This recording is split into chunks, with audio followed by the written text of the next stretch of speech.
Episode start అవ్వంగానే Aparna Devi ఇంటికి రావాలని కావ్యకి విడాకులు నోటీసులు ఇస్తారు రాజ్.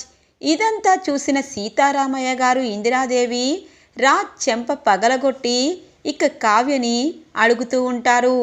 అమ్మ కావ్య, ఆ ఇంటి మహాలక్ష్మివి నువ్వు, దుగ్గిరాల ఇంట్లో శాశ్వతంగా దీపం పెట్టే మహాలక్ష్మివి నువ్వు. నేను అడుగుతున్నాను, నువ్వు మాతో పాటు దుగ్గిరాల ఇంటి కోడలిగా రావాలి అని చెప్పి సీతారామయ్య గారు కావ్యని అడుగుతూ ఉంటారు. ఇక కావ్యకి ఏడుపొస్తూ ఉంటుంది. తాతయ్య, మీ అంతటి దేవుడు నన్ను ఆ ఇంటికి రమ్మంటే నేను రాకుండా ఎలా ఉంటాను? ఖచ్చితంగా వస్తాను, నా సంసారాన్ని నిలబెట్టుకుంటాను అని అంటుంది కావ్య. ఇక అపర్ణాదేవి అలాగే ఇటువైపు కృష్ణమూర్తి కనకం చాలా సంబరపడిపోతారు. ఇది ఇలా ఉండగా ఇక రుద్రాని ఇటువైపు ధాన్యలక్ష్మికి ఎక్కిస్తూ ఉంటుంది. ఏంటి రుద్రాని, అందరూ కలిసి మా ఆ కావిని తీసుకురానికి వెళ్ళారా అని అంటుంది ధాన్యలక్ష్మి. మరి ఎక్కడికి వెళ్ళారనుకున్నావు?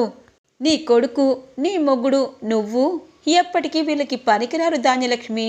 అదిగో ఆ కళావతి, అటువైపు అపర్ణ వదిన, ఇటువైపు రాజ్, వీళ్ళు చల్లగా ఉండాలి, వాళ్ళకి పిల్ల పాపలతో సంతోషంగా ఉండాలి. కావిని సీఈఓ చేశారు, ఇప్పుడు ఇంటికి కూడా వస్తారు.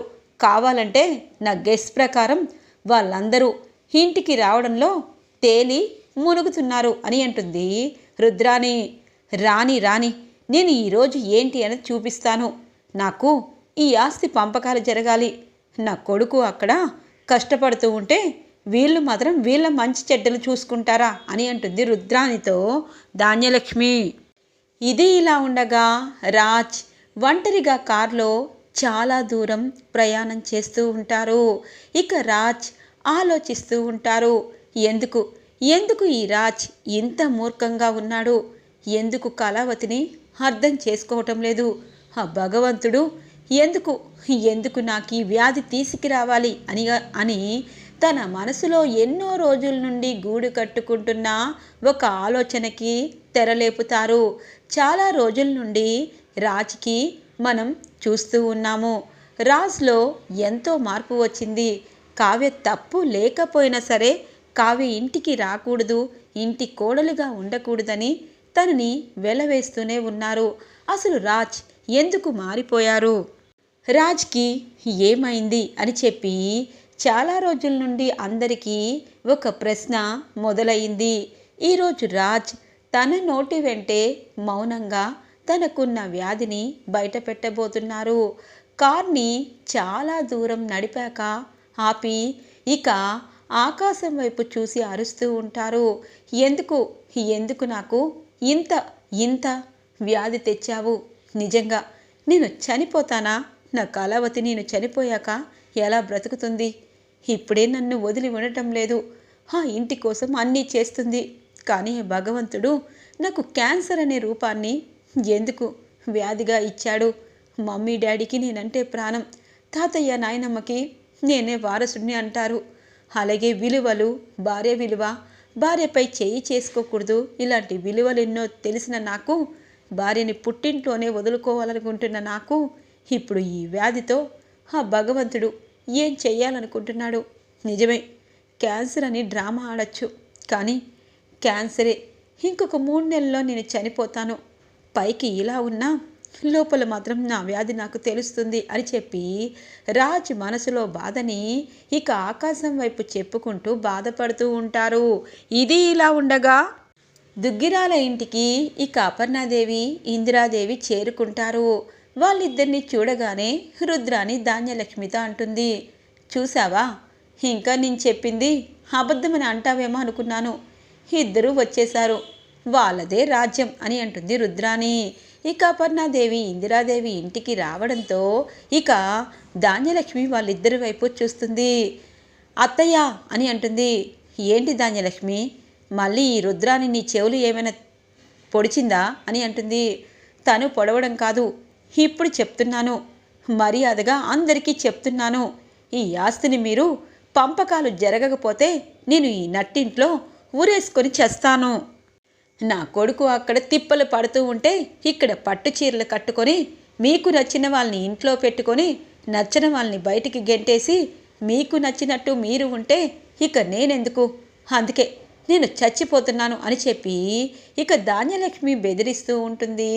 ఇక తాడుని తీసుకొని అందరూ ధాన్యలక్ష్మి వైపు చూస్తూ వద్దు చిన్నత్తయ్య, వద్దు వద్దు అని కేకలు వేస్తూ అడుగుతూ ఉంటారు. ఇంతలో కరెక్ట్గా సీతారామయ్య గారు కూడా ఇంటికి చేరుకుంటారు. ధాన్యలక్ష్మి ఇక ఆస్తి పంపకాల విషయంలో సరైన నిర్ణయం తీసుకొని చనిపోతుందేమో అనే భయంతో టెన్షన్ పడుతూ ఇక తాతగారు కుప్పకూలిపోతారు. ఇక తాతగారు కుప్పకూలగానే దుగ్గిరాల వారంతా తాతగారి దగ్గరికి వెళ్తారు. నాన్న నాన్న అని సుభాష్, ఇక కావ్య అందరూ తాతగారు హార్ట్ స్ట్రోక్ తీవ్రంగా రావడంతో స్పృహ కోల్పోతారు. ఇక హాస్పిటల్కి చేరుకుంటారు తాతయ్యని తీసుకొని దుగ్గిరాల ఫ్యామిలీ. ఇక హాస్పిటల్లో తాతగారికి ట్రీట్మెంట్ జరుగుతూ ఉంటుంది. రాజ్ మాత్రం ఎక్కడా కనిపించడు. ఇక రాజ్ని చూస్తూ ఉంటారు అపర్ణాదేవి, సుభాష్. ఏంటి అపర్ణ, నాన్న తన్ని కొట్టారని కోపంతో వెళ్ళే రకం కాదు కదా, రాజ్కి ఎందుకు కొట్టారని తెలుసు కదా, నేను ఫోన్ చేస్తాను అని చెప్పి సుభాష్ ఫోన్ చేస్తారు రాజ్కి. కానీ రాజ్ మాత్రం ఫోన్ లిఫ్ట్ చేయడు. ఎంత చేసినా ఫోన్ లిఫ్ట్ చేయడు. ఇటువైపు అమ్మమ్మ గారు ఏడుస్తూ ఉంటారు. ఇక ధాన్యలక్ష్మి కూడా పశ్చాత్తాప పడుతూ ఉంటుంది. అప్పు, కళ్యాణ్ కూడా హాస్పిటల్కి చేరుకుంటారు. తాతయ్యకి ట్రీట్మెంట్ చేస్తూ ఉంటారు. ఇక తాతయ్య విషయంలో దుగ్గిరాల ఫ్యామిలీ అంతా బాధపడుతూ ఉంటారు. రాజ్కి మాత్రం ఇదేమీ తెలీదు. ఇక రాజ్కి చాలాసార్లు ఫోన్ రావడం చూస్తారు. ఇప్పుడు నేను ఫోన్ లిఫ్ట్ చేయను, ఎందుకు చేయాలి, ఇప్పుడు నా అవసరం కంటే కళావతి అవసరమే ఆ ఇంటికి ఆఫీస్కి ఉంది, అందుకే నేను లెటర్ రాసి దూరంగా వెళ్ళిపోతాను అని చెప్పి ఆఫీస్కి వచ్చి తన సీఈఓ పదవికి రిజైన్ చేసి ఆ డిజైన్స్ తనే దొంగతనం చేసి కావ్య దగ్గర నుండి సీఈఓ పదవి లాక్కున్నట్టు, అందుకే అందరూ క్షమించి నా తప్పుని మన్నించి నేను దూరంగా వెళ్తున్నాను, మీకు కళావతే కావాలి కాబట్టి కళావతితో పాటే మీరు ఉండండి, నేను ఎక్కడికి వెళ్తున్నది అన్న సంగతి మీకు అవసరం లేదు అని చెప్పి లెటర్ రాసి ఇక ఇటువైపు శృతికి ఇస్తారు. సార్ మీరు అనగానే ఇది రాగానే మా ఇంటికి పంపించు అని అంటారు. సార్ ఇప్పటికే మనం దేవుడి ఆభరణాల విషయంలో చాలా లేట్ అయిందని ఫోన్స్ వస్తున్నాయి క్లయింట్స్ దగ్గర నుండి, మీరు అనగానే అదంతా చూసుకున్న వాళ్ళు చూసుకుంటారు, ఈ లెటర్ మా ఇంటికి నువ్వే పంపించు అని చెప్పి రాజ్ అక్కడి నుండి శృతి చేతికి లెటర్ ఇచ్చి వెళ్ళిపోతారు. ఇక డాక్టర్ బయటికి వచ్చి 24 గంటలు సమయం పడుతుంది, నిజం చెప్పాలి అంటే దుగ్గిరాల ఫ్యామిలీ డాక్టర్ని నేను, కానీ ఇంత సివియర్గా తనకి ఆ స్ట్రోక్ రావడానికి కారణం ఇంటి సమస్యలే అయ్యుంటుంది, చాలా డబ్బున్న వారికి కష్టాలు ఉండవని చాలామంది అనుకుంటారు, కానీ మీ ప్రాబ్లమ్స్ అన్నీ పెద్దవారి చెంతకి తీసుకొచ్చి వాళ్ళని ఇలా అనారోగ్య పాలు చేయడం ఎంతవరకు ధర్మం, ఎందుకంటే మీ ఇంటి ఉప్పు తిని డాక్టర్గా అయ్యాను, కానీ మీరు ఇలా చేస్తారని అస్సలు అనుకోలేదు అని చెప్పి డాక్టర్ బాధపడుతూ అక్కడి నుండి వెళ్ళిపోతారు. ఇక కావ్య, అపర్ణాదేవి అమ్మమ్మ గారిని ఓదారుస్తూ ఉంటారు. ఇక నర్సు వచ్చి ఇంతమంది హాస్పిటల్లో ఉంటే ఖచ్చితంగా అందరికీ ప్రాబ్లం అవుతుంది, ఒక ఇద్దరు ఉండి అందరూ వెళ్ళొచ్చు అని అంటుంది. ఇక రుద్రాని, ధాన్యలక్ష్మి, ప్రకాశం అలాగే సుభాష్ అందరినీ కావ్య వెళ్ళమంటుంది. వద్దమ్మా వద్దు, నువ్వు ఇంటికి వెళ్ళు, నేను అలాగే అమ్మని జాగ్రత్తగా చూసుకుంటాము, కళ్యాణ్ నువ్వు కూడా ఉండు, రాజ్ వస్తాడు అని అంటారు సుభాష్. అలాగే పెదనాన్న, అప్పు నువ్వు కూడా ఇంటికి వెళ్ళు అనగానే ఎక్కడికి వెళ్తాను బై, నేను ఒక్కదాన్నే ఎలా వెళ్తాను అని అంటుంది. కావ్య అప్పు చెయ్యి పట్టుకుంటుంది. చూడప్పు, తాతయ్యకి ఏమీ కాదు, నిజంగా తాతయ్య నాయనమ్మ మన ఇంటి దేవతలు, మన ముగ్గురిని దుగ్గిరాల ఇంటి కోడళ్ళుగా చేసుకొని వాళ్ళు ప్రశాంతంగా ఉండాలనుకున్నారు, కానీ దెయ్యాలు రాజ్యమేళాలని అనుకుంటున్నారు, అలాంటి వారికి సమాధానం చెప్పాలంటే కవిగారు మీరిక మీ ఇంటికి వెళ్ళాల్సిన అవసరం లేదు, మీ సొంత ఇంట్లో మీ ఇంట్లోనే ఉండాలి అని అంటుంది కావ్య. ఇక అప్పు కావ్యతో పాటు దుగ్గిరాల ఇంటికి వస్తూ ఉంటుంది. ఇక దుగ్గిరాల ఇంటికి ఇటువైపు ప్రకాశం, ధాన్యలక్ష్మి, అటువైపు రుద్రాని, స్వప్న, కావ్య, అప్పు వస్తారు. చూసావా చూసావా ఇదే అవకాశమని నీ కోడల్ని ఎలా తీసుకొచ్చిందో ఈ కావ్య అనగానే, రుద్రాణి గారు ఇంకొక మాట మాట్లాడితే నాలుక కోసేస్తాను. ఇన్ని రోజులు మీరు ఆడింది ఆట, పాడింది పాటగా అయిపోయింది. చిన్నత్తయ్య ఎంతో మంచివారు. ఈ ఇంట్లో ఎవరూ నన్ను పట్టించుకోనప్పుడు చిన్నత్తయ్యే తన మంచితనంతో నన్ను ఇంటి బాధ్యతల్ని తన మంచి మనసుతో ఈ ఇంటి కోడలిగా నా గురించి మా ఆయనతో ప్రతిరోజు గొడవ పడేది. అలాంటి మంచి మనసున్న చిన్నత్తయ్య మనసుని మార్చేసినా నువ్వు ఒక మనిషివేనా? తన కొడుకు ఎక్కడ కష్టపడతాడేమోనని తన బాధతో ఆస్తులు పంచమంది. కానీ నువ్వు కుళ్ళు కుతంత్రంతో ఈ ఆస్తులు కావాలనుకుంటున్నావు. చూడండి రుద్రాణి గారు, ఒకటి చెప్తున్నాను. నా భర్త నాకు విడాకులు ఇవ్వాలనుకోవడంలో తప్పులేదు. కానీ నువ్వు నా భర్త విషయంలో ఈ వేలు పెట్టావు, అది తప్పు. ఈ ఇంటికి నేను వచ్చేశాను. ఇకపై ఇంట్లో ప్రశాంతత, సంతోషమే ఉండాలనుకుంటున్నాను. కానీ ప్రతి విషయంలోనూ ఇంతకు ముందులా మీరు ఓవర్ యాక్షన్ చేసి చెయ్యి పెట్టాలనుకుంటే చెయ్యిని తీసేస్తాను. నోరు పెట్టాలనుకుంటే నాలుక కోసేస్తాను. కాలు పెట్టాలనుకుంటే కాలు విరగ్గొడతాను. ఇప్పటిదాకా ఈ కావ్య మంచితనాన్ని చూశావు. చెడు కూడా ఎలా ఉంటుంది అన్నది చూస్తాను. తాతయ్య క్షేమంగా ఇంటికి వస్తారు. మళ్ళీ ఇల్లు ఎంతో సంతోషంగా ఉంటుంది. అలాగే నా భర్త చిన్న పిల్లవాడి మనస్తత్వం. తను ఏదో మొండిగా ఇప్పుడు ఉన్నాడని నాకు విడాకులు ఇస్తాడని సంబరపడిపోతున్నారేమో. ఈ దుగ్గిరాల వారి ఇంటి పెంపకం మీలాంటిది కాదు.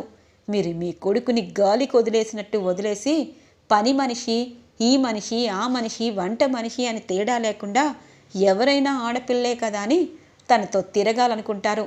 అది నీ కొడుకు క్యారెక్టర్. దుగ్గిరాల ఇంటివారు ఎలాంటి వారో తెలుసా? కవిగారు బయటికి వెళ్ళి కష్టపడి భార్యను పోషించాలనుకున్నారు. నా భర్త ఈ ఇంటి కోసం భార్యనే వదలాలనుకున్నారు. అలాంటి మనస్తత్వం ఉన్న దుగ్గిరాల ఇంటి వారసులతో నిన్ను పోల్చడమే అనవసరం. చూడండి చిత్తత్తయ్య, ఇప్పటిదాకా మీకు చాలా మర్యాద ఇచ్చాను.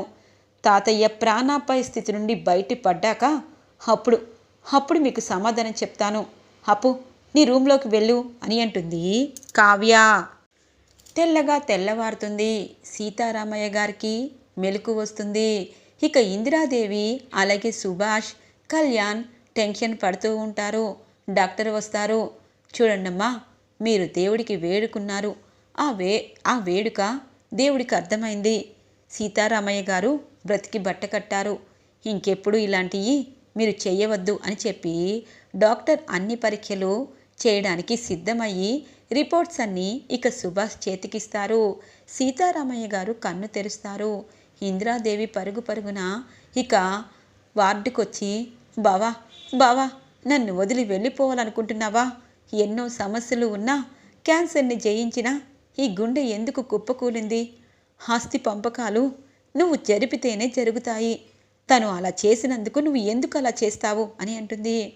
చూడు చిట్టి, ఇంట్లో అందరూ కలిసి ఉంటేనే నేను బ్రతుకుతాను. లేకపోతే ఇంతకీ మన రాజేడి అనగానే సుభాష్ ఒక్కసారిగా షాక్ అవుతారు. అన్నట్టు రాజ్ కనీసం ఫోన్ చేయలేదు, లిఫ్ట్ చేయలేదు. ఎక్కడికి వెళ్ళినట్టు? బావా, రాజ్ గురించి తెలుసు కదా, కావ్య ఇంటికి వచ్చింది. ఇప్పుడు ఎవ్వరూ ఆస్తి పంపకాల జోలికి వెళ్ళరు. మీరిక విషయం మర్చిపోండి అని అంటుంది ఇందిరాదేవి. ఇక తాతగారికి మెలకు వచ్చిందని తెలుసుకొని కావ్య చాలా సంతోషపడుతుంది. ఇక తాతగారిని డిశ్చార్జ్ చేసి ఇంటికి తీసుకుని వస్తారు.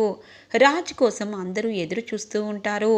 ఇంతలో శృతి రాజ్ ఇచ్చిన లెటర్ని తీసుకొని ఇంటికి వస్తుంది.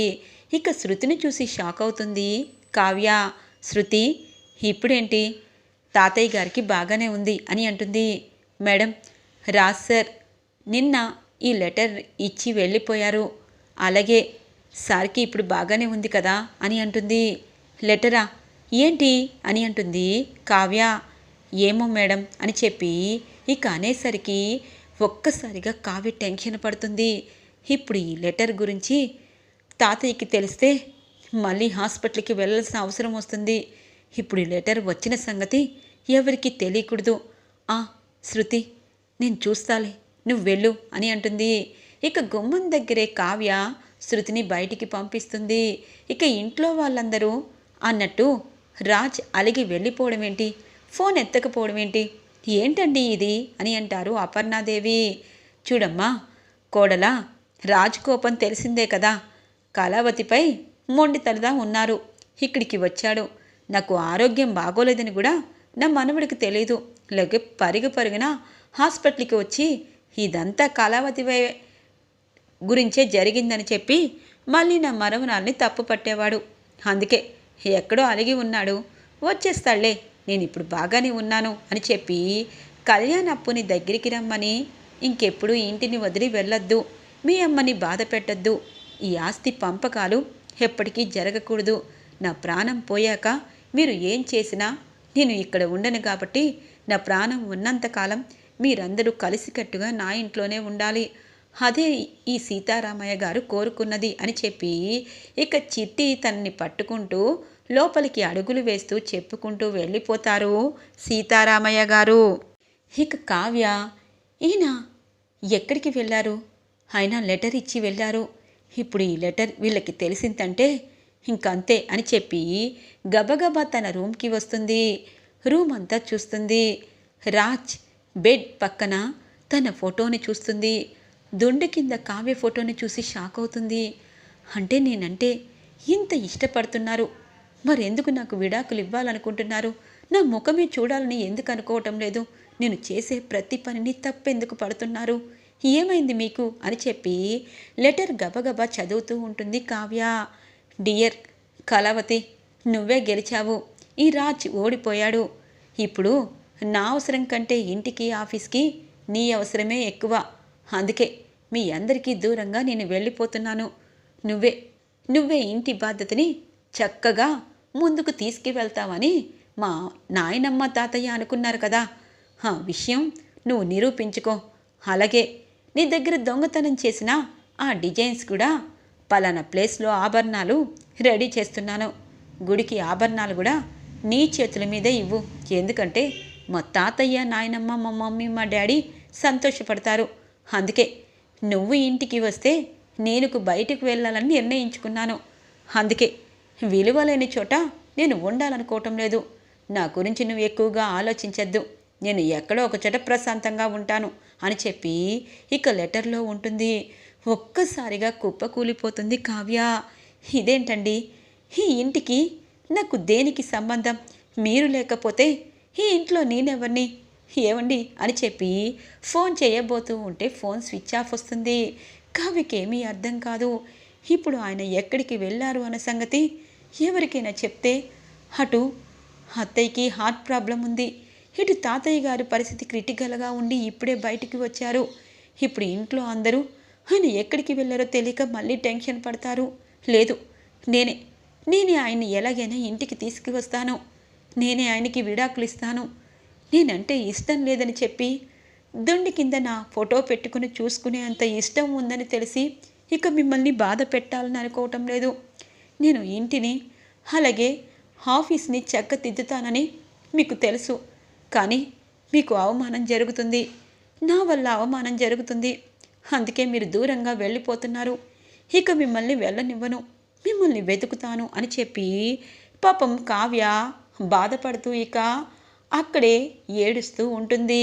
ఈరోజు ఎపిసోడ్ ఇలా ఇంట్రెస్టింగ్గా ఎండ్ అవుతుంది ఫ్రెండ్స్. రాబోయే ఎపిసోడ్స్ గురించి మా ఛానల్ని సబ్స్క్రైబ్ చేసుకోండి. Thanks for watching friends.